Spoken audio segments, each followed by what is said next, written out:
Assalamualaikum warahmatullahi wabarakatuh. Halo kawan-kawan, perkenalkan nama aku Raihana Zaratumawada. Saya dari program studi Hukum Keluarga Islam. Saya dari Fakultas Agama Islam Universitas Muhammadiyah Malang.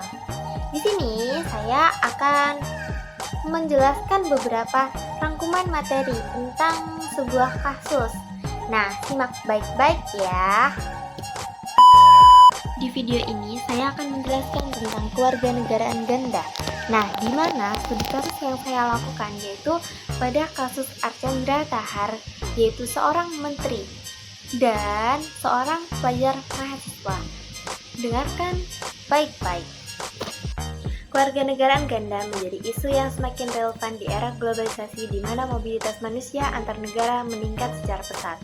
Penelitian ini membahas hubungan antara hak asasi manusia dan aturan kewarganegaraan di Indonesia.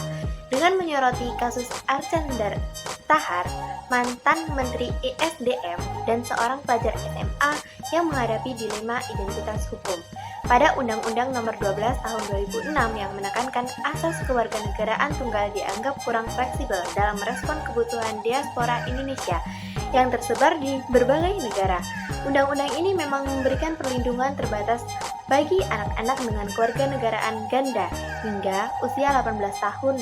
Namun, hingga tantangan seperti konflik loyalitas, ketidakpastian hukum, dan kebutuhan akan reformasi kebijakan masih menjadi permasalahan utama.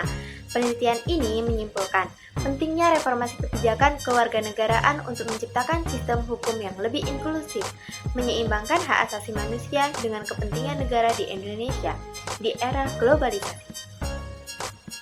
Globalisasi telah mendorong mobilitas antar negara yang masif, sehingga banyak individu memiliki keterikatan sosial, ekonomi, dan budaya dengan lebih dari satu negara. Hal ini memunculkan fenomena kewarganegaraan ganda sebagai salah satu ciri khas masyarakat global di Indonesia. Aturan kewarganegaraan diatur dalam Undang-Undang Nomor 12 Tahun 2006 yang menekankan asas kewarganegaraan tunggal untuk menjadi loyalitas terhadap negara. Meski demikian, diaspora Indonesia, terutama generasi muda, menghadapi kesulitan karena harus memilih satu kewarganegaraan pada usia 18 tahun. Kewarganegaraan ganda memberikan peluang kepada individu untuk mendapatkan hak-hak dari dua negara, seperti akses pendidikan, layanan kesehatan, dan juga pekerjaan. Namun, Indonesia masih membatasi pengakuan kewarganegaraan ganda melalui asas kewarganegaraan ganda terbatas bagi anak-anak hingga usia tertentu. Ketentuan ini sering dianggap tidak fleksibel, mengingat realitas kehidupan diaspora yang semakin kompleks. Fenomena ini menimbulkan tantangan hukum dan sosial, termasuk potensi konflik, loyalitas, tumpang tindih, yurisdiksi, dan ketidakpastian hukum. Di sisi lain, banyak diaspora Indonesia memberikan kontribusi signifikan terhadap ekonomi, diplomasi, dan budaya nasional. Oleh karena itu, pembahasan tentang pengakuan kewarganegaraan ganda menjadi semakin relevan untuk menjadi kebutuhan masyarakat modern dan mempertahankan hubungan diaspora dengan tanah air. Yang pertama yakni latar belakang dan kompleksitas fenomena kewarganegaraan ganda. Kewarganegaraan ganda menjadi topik penting di era globalisasi di mana mobilitas manusia melintasi batas negara yang semakin tinggi. Fenomena ini terjadi akibat perubahan pola migrasi, perkawinan lintas negara, dan kebutuhan diaspora untuk mempertahankan hubungan dengan negara asal. Secara teori, kewarganegaraan adalah bentuk ikatan hukum antara individu dan negara yang melibatkan hak dan kewajiban timbal balik. Namun, dalam prakteknya, kewarganegaraan ganda seringkali memunculkan dilema baik bagi individu maupun juga bagi negara, terutama dalam hal loyalitas, jurisdiksi, hukum, dan pengakuan identitas. Di Indonesia, kewarganegaraan diatur oleh Undang-Undang Nomor 12 Tahun 2006 yang menekankan asas kewarganegaraan tunggal.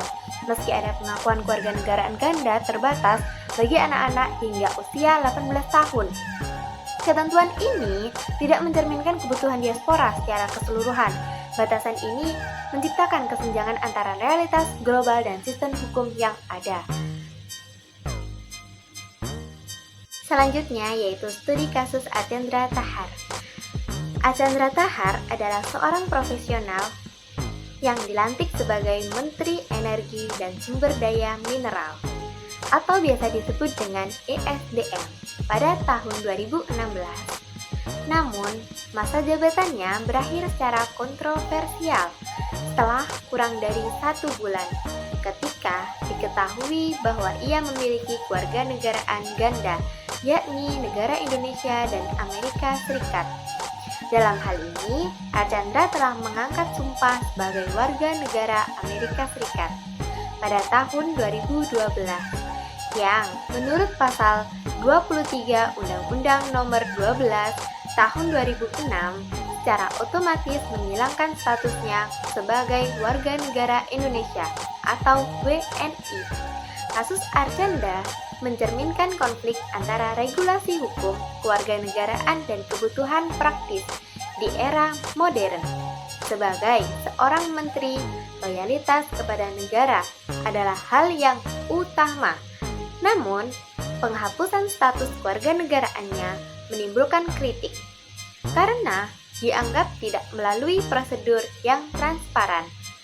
Menteri Hukum dan HAM atau Hak Asasi Manusia saat itu yaitu Yasona Lauli menyebutkan bahwa jika pencabutan kewarganegaraan dilakukan tanpa prosedur yang tepat, hal ini justru dapat melanggar hukum. Dampak kasus ini meluas, bukan hanya pada integritas pejabat negara, tetapi juga pada kepercayaan publik terhadap sistem hukum. Kasus ini menggarisbawahi tantangan utama bagaimana hukum dapat tetap relevan di tengah dinamika globalisasi tanpa mengorbankan prinsip kedaulatan negara. Archandra Thakar merupakan doktor lulusan Amerika Serikat dan menjabat sebagai presiden di Petroneering Houston di Texas sebelum menduduki jabatan Menteri ESDM. Dan berikut adalah perjalanan pendidikan dan riwayat pekerjaan Archandra.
Ya, itu tadi adalah sedikit profil dari Archandra Thakar. Di sini saya ada 2 kasus. Yang kedua yaitu kasus pelajar SMA. Pelajar SMA yang memiliki kewarganegaraan ganda melalui orang tuanya menunjukkan sisi lain dari isu ini. Pelajar tersebut menghadapi dilema ketika diharuskan memilih salah satu kewarganegaraan pada usia 18 tahun. Keputusan ini tidak hanya menjadi tantangan administratif, tetapi juga berdampak pada identitas pribadi dan hak-hak dasar individu. Dalam konteks ini, anak-anak diaspora Indonesia seringkali memiliki ikatan emosional dan budaya dengan Indonesia.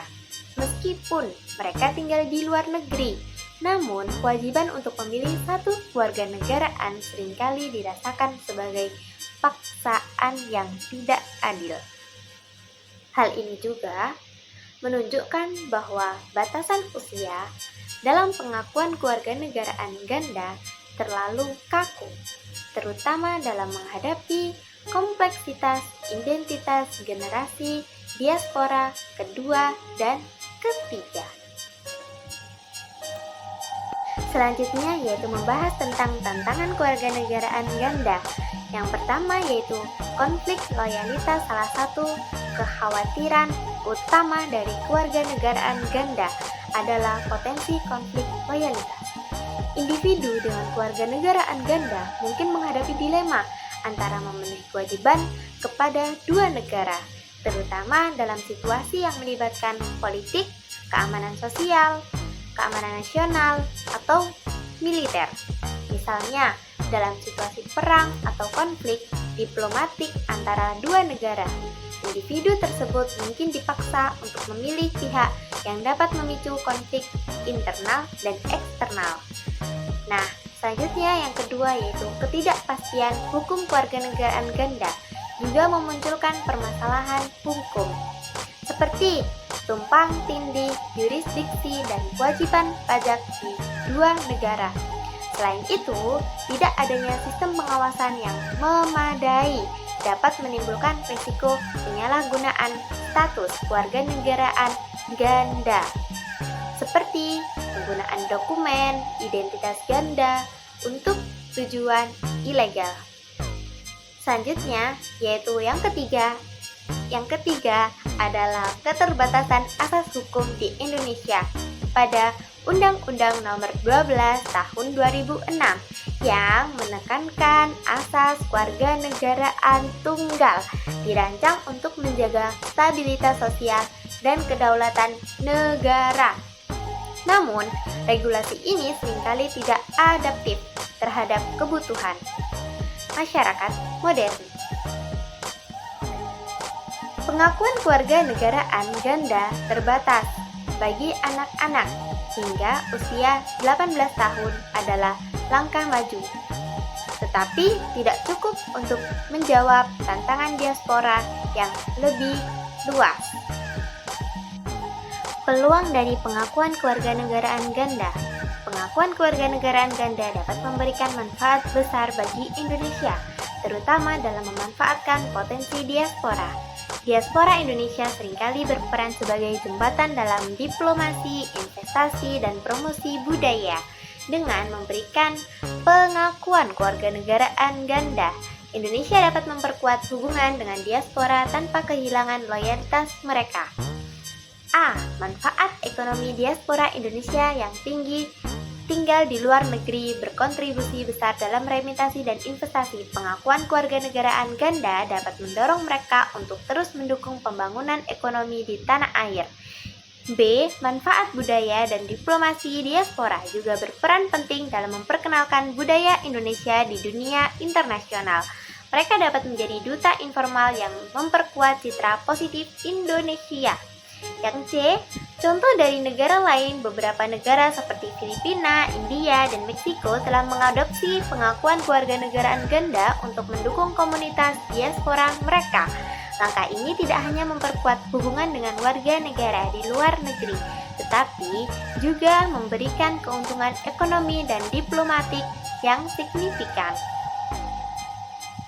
Selanjutnya yaitu perspektif hak asasi manusia. Dalam konteks hak asasi manusia, hak untuk memiliki kewarganegaraan ganda dapat dianggap sebagai bagian dari hak individu untuk memilih identitas. Pasal 28 UUD 1945 menyatakan bahwa setiap individu berhak atas status kewarganegaraan, tetapi regulasi di Indonesia masih membatasi hak itu. Pengakuan kewarganegaraan ganda sejalan dengan prinsip-prinsip universal hak asasi manusia yang diakui secara internasional. Di era globalisasi, hak atas kewarganegaraan harus mencerminkan kebutuhan individu yang memiliki latar belakang multikultural dan mobilitas lintas negara. Selanjutnya yaitu implikasi kebijakan. Yang pertama, perlunya revisi Undang-Undang Nomor 12 Tahun 2006 perlu direvisi untuk mencerminkan kebutuhan masyarakat modern. Pengakuan kewarganegaraan ganda setidaknya untuk kelompok diaspora tertentu dapat menjadi langkah strategis untuk menjaga hubungan dengan warga negara di luar negeri. Yang kedua yaitu penguatan pengawasan. Sistem pengawasan yang kuat diperlukan untuk memastikan bahwa individu dengan kewarganegaraan ganda tetap memenuhi kewajiban mereka sebagai warga negara Indonesia, seperti pembayaran pajak dan kesetiaan terhadap negara. Yang ketiga yaitu edukasi publik. Peningkatan pemahaman masyarakat tentang manfaat dan tantangan kewarganegaraan ganda dapat mendukung penerimaan publik terhadap reformasi kebijakan. Kewarganegaraan ganda adalah fenomena yang mencerminkan kompleksitas hubungan antara hak individu, loyalitas nasional, dan dinamika globalisasi di Indonesia. Undang-Undang Nomor 12 Tahun 2006 masih membatasi pengakuan kewarganegaraan ganda untuk melindungi kedaulatan negara. Namun, kasus seperti Archandra Tahar dan pelajar SMA menunjukkan bahwa regulasi ini sering tidak sesuai dengan kebutuhan diaspora dan masyarakat modern. Reformasi kebijakan kewarganegaraan diperlukan untuk menciptakan keseimbangan antara perlindungan hak individu dan kepentingan negara.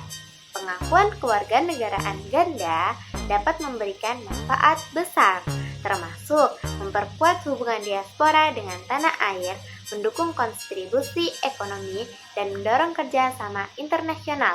Dengan pendekatan yang inklusif dan fleksibel, Indonesia dapat respon tantangan globalisasi tanpa kehilangan identitas nasional. Kesimpulan daripada penjelasan saya tentang warganegaraan ganda yakni semakin relevan di era globalisasi, tetapi regulasi di Indonesia, khususnya pada Undang-Undang Nomor 12 Tahun 2006 masih membatasi pengakuan kewarganegaraan ganda untuk menjaga loyalitas negara. Studi kasus seperti Archandra Tahar dan pelajar SMA menunjukkan tantangan hukum, sosial, dan identitas yang dihadapi individu dengan kewarganegaraan ganda. Nah, meskipun demikian, pengakuan kewarganegaraan ganda dapat memberikan banyak manfaat seperti kontribusi ekonomi diaspora, promosi budaya, dan diplomasi internasional. Selanjutnya, yaitu penelitian ini menekankan perlunya reformasi kebijakan kewarganegaraan untuk menciptakan sistem hukum yang lebih inklusif, melindungi hak individu, dan tetap menjaga kepentingan negara. Dengan pendekatan yang lebih fleksibel, Indonesia dapat memanfaatkan potensi tersebut, potensi diaspora, dan menjawab tantangan globalisasi tanpa kehilangan identitas nasional.